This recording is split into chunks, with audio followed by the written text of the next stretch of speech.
அந்த சில நிமிடம் கண்ணே மூடிவிடு, இமையை திறக்காதே, கனவு காணும் வாழ்க்கை இது. அவள் என்னை விரும்பி ஒரு நாள் வருவாள், என்னை ஏற்றுக்கொள்வாள் என நினைத்து எத்தனை நாள் தான் காத்திருப்பது.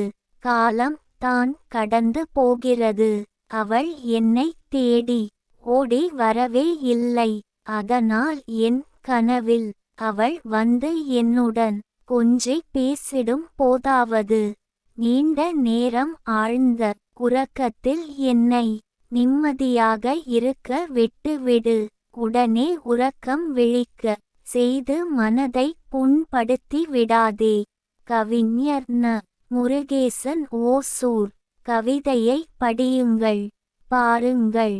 மறக்காமல் லைக், ஷேர், கமெண்ட் மற்றும் சப்ஸ்கிரைப் பண்ணுங்க.